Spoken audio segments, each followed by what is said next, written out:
عروض الثانويه العامه. اديني العرض بتاع الثانويه العامه. كلكم سالتوني ودايما بتركزوا معايا في موضوع التقسيط وعايزين موبايلات ايفون بالتقسيط. لا استنى بس استنى كده.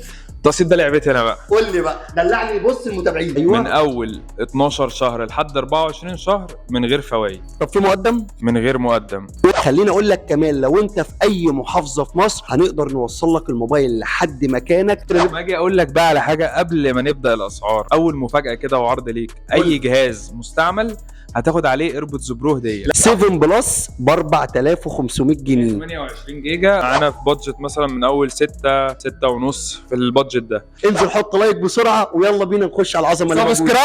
سبسكرايب بسرعه، يلا بينا.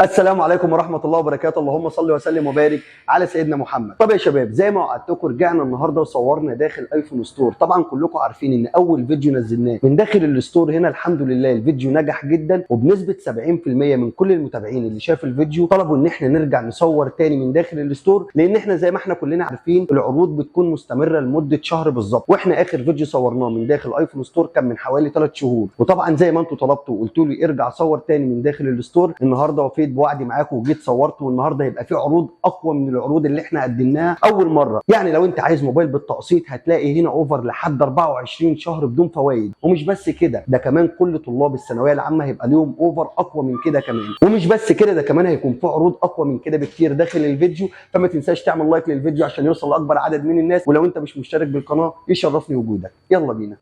طب يا شباب، زي ما بدأنا الفيديو اللي فات كان معانا مستر طه وهو اللي عرفنا كل اسعار الموبايلات المستعمله. طبعا هو غني عن التعريف، كتير منكم يعرفوا من اخر فيديو. برضه مستر طه اللي هيكون معانا النهارده وهو اللي هيقول لنا على كل الاسعار اللي موجوده. فخلينا مبدئيا نرحب بمستر طه. اهلا بيك يا مستر طه. يا ريت سريعا كده بس تعرف الناس بيك تاني عشان لو حد اول مره يشوفك يبقى عارفك من خلال المكان. ازيكم عاملين ايه الاخبار؟ انا طه في ايفون ستور وبعمل عروض حلوه جدا ايه ده؟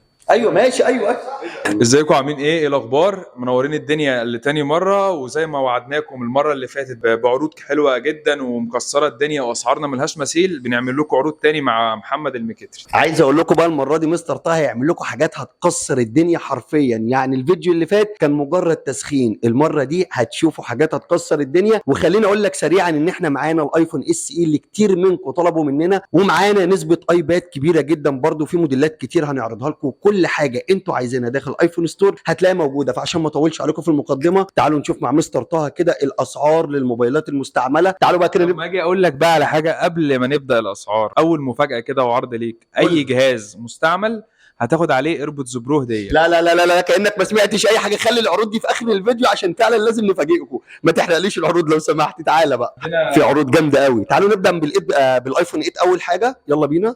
عندنا ايفون 8 ده بطاريه 100% طبيعي متغيره. وانا بقول للعميل اللي بيشتري من عندي ان البطاريه بتاعته متغيره، وفي حاجات تانية ما بتبقاش البطاريه بتاعتها متغيره، الحاجات الموديلات القديمه. وكمان الاس اي ده نفس البروسيسور بتاع الايفون 11، ناس كتير قوي بتدور عليه، ده موجود برده بس طبعا مش بكميه كبيره قوي. موديله قديم شويه وما بقاش منتشر كتير، فنادرا لما بنلاقيه. الرينج الاسعار بتاعتهم مثلا في حدود 6.5 ل 7.5 8 على حسب حاله الجهاز بتاعته. ده تعالى كده معايا طه. ده ايفون اس اي 64 جيجا. 64 جيجا ده عامل 6900. ده الاس اي يا شباب. والايفون 8؟ الايفون 8 عامل 6500.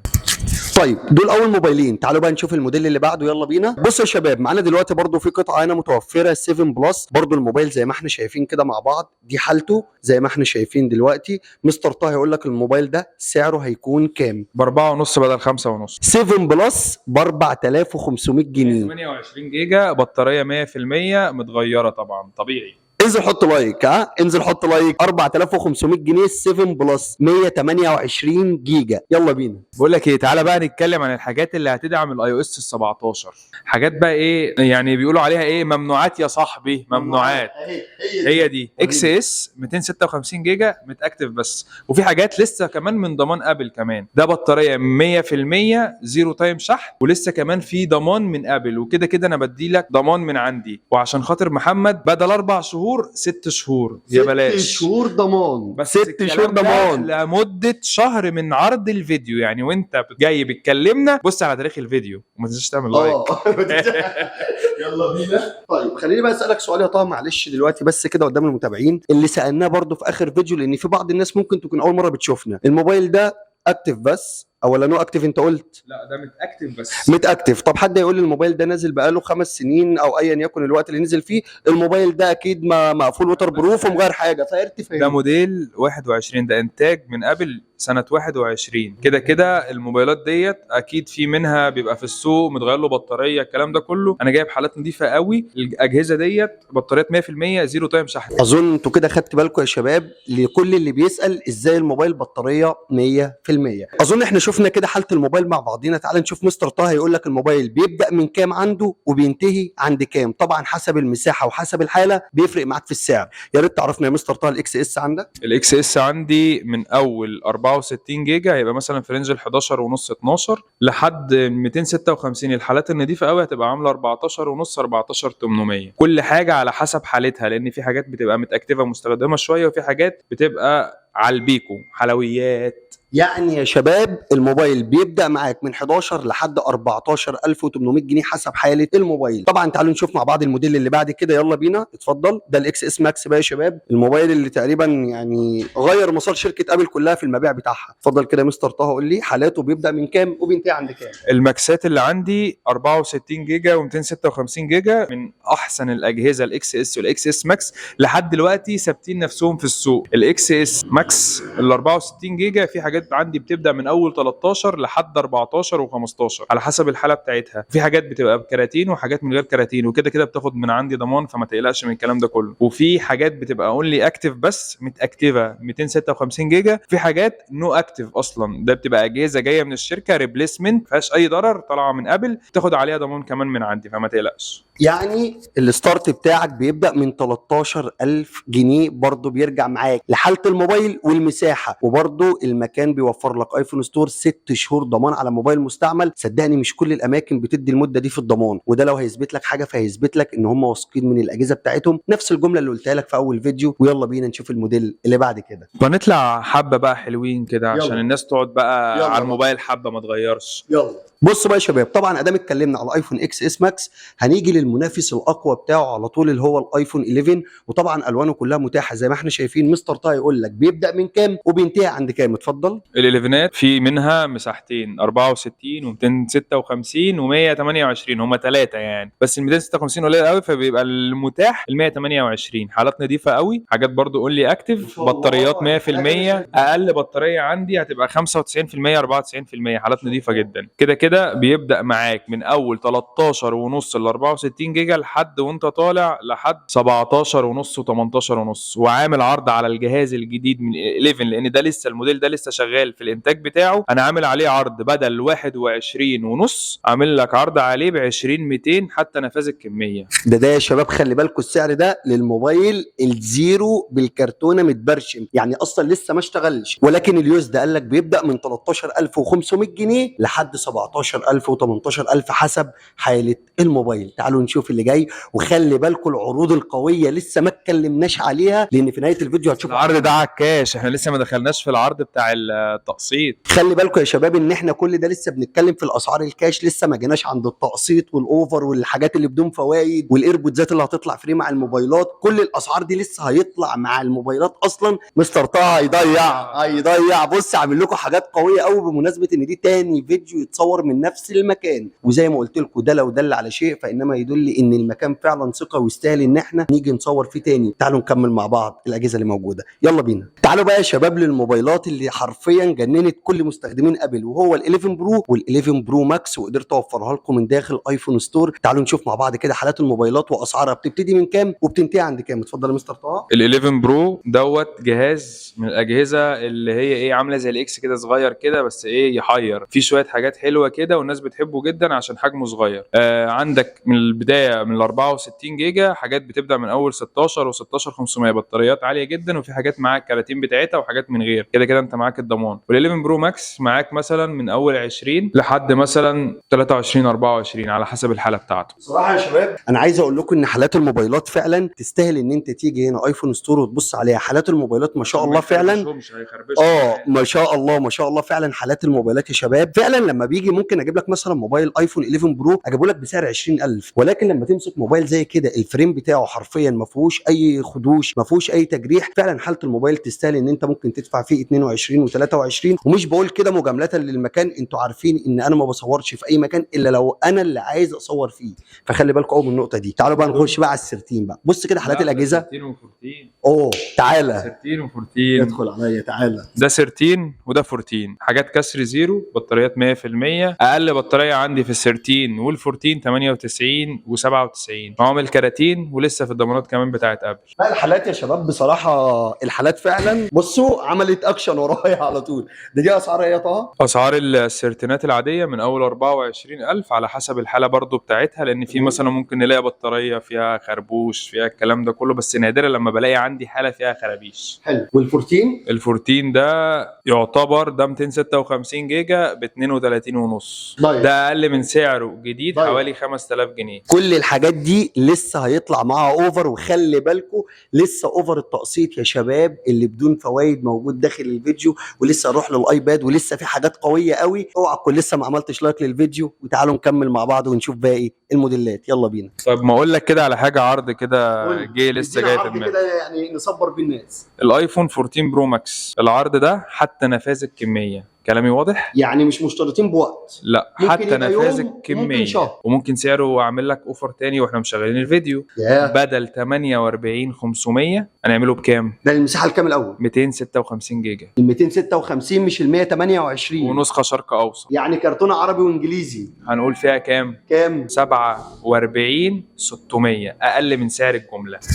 14 برو ماكس 256 الشرق الاوسط ب 47600. السعر ده حرفيا مش هتلاقيه في اي مكان تاني غير في ايفون ستور. تعالوا ده اللي جاي لسه اقوى بكتير. يلا بينا. بصوا بقى يا شباب انا جاي لكم بثلاث موبايلات دلوقتي، حاجه كده عظمه. مش بس الحالات، انا جاي لك بال13 برو ماكس، 14 برو ماكس، 14 بلس. معلش كده معلش، اقرا البطاريات اللي عليهم كام. انا شايف بطاريات 100% يا شباب. بصوا و اي يعني ضمان. لا لا لا لا لا، انا جاي اوريك حالات الاجهزه ومستر طه هيقول لك مواصفاتهم واسعارهم. دي اجهزه بطاريات 100%. انا ماسك 256 جيجا، ده لسه كمان في الضمان. ال 13 برو ماكس هو توقف تصنيعه بقاله من شهر 9 اللي فات، من ساعه ما نزلوا ال 14 برو ماكس، لان لما احنا بننزل جهاز ابل بتنزل جهاز توقف اصدار الجهاز اللي قبل. ال 13 برو ماكس معاك من اول 35 ال 128 جيجا. وال 14 بلس؟ ال 14 بلس 33 ونص. تمام. وال 14 برو ماكس؟ ال 14 برو ماكس معاك من اول 42 للمساحه ال 128، حاجات مشحونه 5-6 مرات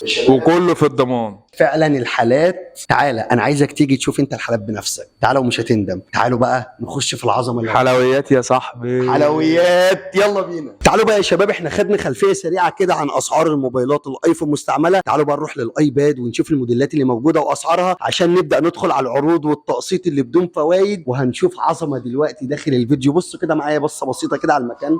بص لسه هنتكلم هنا على الاي ماك زي ما احنا شايفين، لسه هنتكلم على الايربود، لسه هنتكلم على الموبايلات الجديده، الجرابات اللي انت ممكن تشوفها اي كفر بتدور عليها هتلاقيه موجود. عايز اقول لك ان كل منتجات ابل هتلاقيها موجوده حرفيا، ولكن الان احنا هنتكلم على جميع انواع الايباد اللي موجود داخل ايفون ستور. ومش بس كده، ده احنا هنبدا ندخل كمان في العروض. يلا بينا سريعا كده يا مستر طه، هديك المايك، ابدا قول لي كده الموديلات اللي موجوده باسعارها، لان في ناس كتير طلبتها مننا. اتفضل. طيب احنا عندنا دلوقتي ايبادات من اول ال5 جنريشن وال6 جنريشن 32 جيجا، دول حاجات موديلات قديمه شويه بس شغاله لسه، الابديت بتاعها شغال. ديت حاجات مثلا معانا في بادجت مثلا من اول 6 ونص في البادجت ده. نطلع شويه اللي انا عامل عليه عرض ديت اجهزه لسه في الضمان، بطاريات 100%، اللي هو الجيل التاسع. ناس كتير قوي بتلعب ببجي بتبقى محتاجه الايباد 9 دوت عشان فريمات الشاشه بتاعته. الاستورج بتاعته 64 جيجا، ولسه كمان في الضمان لحد شهر 12. ده انا عامل عليه عرض بدل 12 ونص، عامل عليه عرض ب 11,500 ومعاه الشاحن بتاعه. وكمان موجود عندي منه جديد شريحه وواي فاي.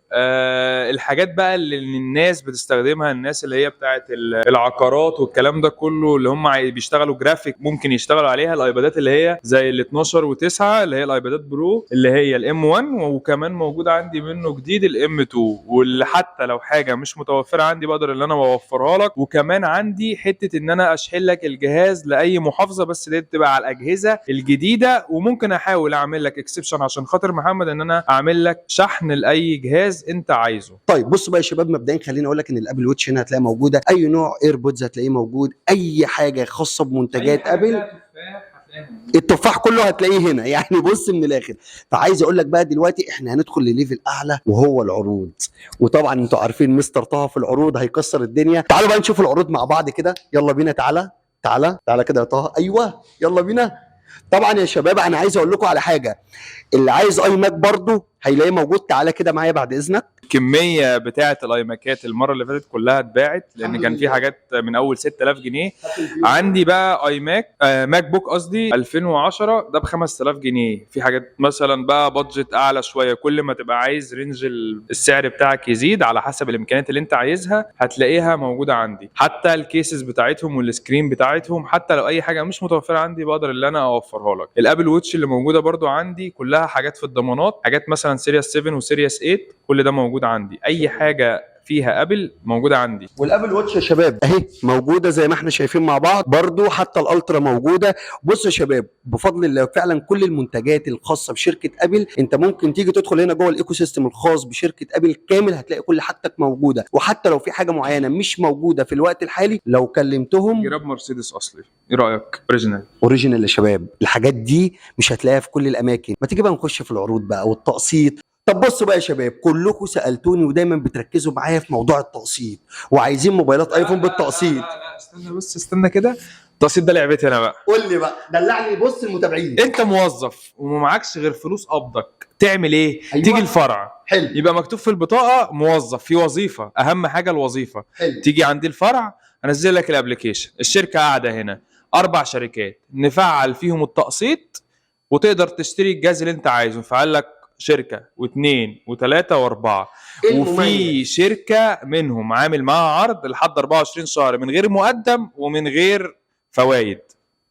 هتقدر تقسط الموبايل اللي انت عايزه من داخل ايفون ستور لمده 24. بقول لك شركه واحده ايه، في كمان شركتين كمان هشغل لهم العرض ده بس لما الناس تتصل علينا. يعني انت بمجرد ما تتواصل مع ايفون ستور هتقدر تقسط الموبايل بدون مقدم ولمده 24 شهر وبدون فوائد. في ناس بتسالني الليميت بتاعها من اللي نزل مش قد الجهاز اللي هي عايزاه، ممكن نفعل لها ابلكيشن تاني تاخد منه من هنا حبه ومن هنا حبه لو هي معاها، ولو معاها حبه فلوس نحط عليهم حبه فلوس تانيين من اي شركه ونشتري التليفون. يلا يا عم. يعني الليميت بتاعك لو 10000 هو هيدخلك مع شركه تانية ويخلي الليميت بتاعك يسمح باي موبايل انت عايز تشتريه. عرفت انا ليه رجعت تاني صورت مع ايفون ستور؟ انزل حط لايك بسرعه ويلا بينا نخش على العظمه اللي سبسكرايب بسرعه، يلا بينا. واللي عايز يجيب موبايل بدون فوائد، لسه عامل عرض طازه ابلكيشن اسمه ميد تقسيط، بتقدر انك انت تنزل الابلكيشن عندك في التليفون وانت قاعد في البيت عادي جدا. قول لي بقى يفيدني في ايه او ايه المميز فيه؟ هينزل لك فلوس تقدر انك انت تشتري بيها التليفون اللي انت عايزه. اهم حاجه لازم تبقى مكتوب في البطاقه موظف، بتنزل الابلكيشن تملى البيانات، معاك رخصه عربيه، معاك كارنيه نادي بيزود لك الليميت. بتيجي عندي الشركه بتبقى موجوده في الفرع هتفعل لك القسط. لو انت سنك مع اقل من 21 سنه ممكن تجيب والدك او والدتك يفعلوا لك ميد تقسيط او حالا او كونتاكت او امان من خلال الفرع. طب يا شباب ده بالنسبه للتقسيط. خليني اقول لك كمان لو انت في اي محافظه في مصر هنقدر نوصل لك الموبايل لحد مكانك. ايفون ستور هيوفر لك شحن لايا كانت المحافظه بتاعتك لحد عندك. حتى لو اسوان الموبايل هنقدر نوصله لك بكل سهوله. ومش بس كده، ده كمان اوفر التقسيط اللي انت سمعته. الابلكيشن بتاع ميد تقسيط انا عامل معاه عرض لسه بادئ النهارده من تصوير الفيديو حتى نهايه شهر 8. العرض ايه؟ ايوه من اول 12 شهر لحد 24 شهر من غير فوائد. لحد كام؟ 24 شهر، سنتين. 24 شهر بدون فوائد، ده اول واحد. طب في مقدم؟ من غير مقدم. ومن غير مقدم، يعني 24 شهر وبدون فوائد وبدون مقدم، يعني هتقسط اي موبايل انت عايزه بكل سهوله. ومش بس كده، ده احنا كمان نقدر نشحن لك الموبايل. طب خليني اقول لك على حاجه اشد كمان. قول في عندي كمان هيشتغل خلال الشهر ده عرضين لشركتين تانيين، بس هيتم الاعلان عنهم اول لما اتكلمنا على رقم التليفون او تجيلنا الفرع. انتوا فاكرين العروض كده خلصت؟ طب خد الاقوى، عروض الثانويه العامه. اديني العرض بتاع الثانويه العامه، ادخل عليا. للناس اللي هي ناجحه على الحركرك هنديها هديه بسيطه. الناس اللي هي جايبه مجموع عالي هعمل لها خصم على الجهاز اللي هي هتشتريه من هنا. اي جهاز مستعمل هتشتريه في الفرع اعمل لها عليه خصم على حسب المجموع بتاعها، لو المجموع دخل لها الكليه اللي هي عايزاها. خلي بالكم مستر طب يشغل دماغه يقول لك المجموع ده لازم يبقى 99%. لا يا باشا، احنا عايزين لازم نكسب كل عروض ان شاء الله كله هيكسب، كله هياخد عروض. طب هل بس هنا العروض ده متاح لمده اسبوعين من تاريخ الفيديو، من تاريخ نزول الفيديو؟ طب هل كده بس العروض خلصت؟ لسه. مستر طه عامل لكم اوفر. طب ده للطلاب الثانويه العامه او للي عايز يجيب موبايل بالتقسيط. طب انا دلوقتي لو دخل اشتري بقى منك موبايل، احنا دلوقتي قلنا عرض الثانويه العامه وقلنا عرض التقسيط. طب لو شخص عادي زيي مش في ثانويه عامه، خلاص انا عدى عليا بقى العمر دلوقتي، عديت ال 30 سنه ومش عايز موبايل بالتقسيط، وجيت خدت منك موبايل، هتديني ايه؟ ادي لك مع الموبايل شنطه تحط فيها الموبايل. وايه تاني؟ ممكن جراب وممكن سكرين. لا لا لا، عايز تاني برضه. ممكن شاحن. وايه تاني؟ فاتوره. اديني بقى واحده كده اقول لك خلاص انا مش عايز عروض تاني. ايربودز. ايربودز ايه؟ ايربودز ايربودز برو. ايربودز برو مع اي موبايل هتقدر تاخده من داخل الستور، خلاف الشاحن والجراب اللي قال لك عليهم وحاجات تانية. وثق تماما انك لو جيت داخل ايفون ستور صدقني مش هتمشي من هنا غير وانت حرفيا مبسوط. يعني لو انت عايز موبايل بالتقسيط هتلاقيه موجود، يعني لو انت عايز تجيب موبايل وتاخد عليه هديه هتلاقيه موجود. ومش بس كده، ده كمان طلاب الثانويه العامه كان لهم اوفر. وخليني اقول لكم ان انا اول مره قلت لكم ان ده مش هيكون اخر فيديو من داخل ايفون ستور، لسه العروض هتكون اقوى. والحمد لله رجعنا وصورنا تاني ولسه هنصور تاني. طيب في ناس اللي هي ناجحه في الثانويه العامه والناس اللي هي واخده اجازات، وبالنسبه اللي احنا في الصيف انا عامل برضو عروض على البلاي ستيشن. اي حد عايز بلاي ستيشن انا هتلاقيه موجود.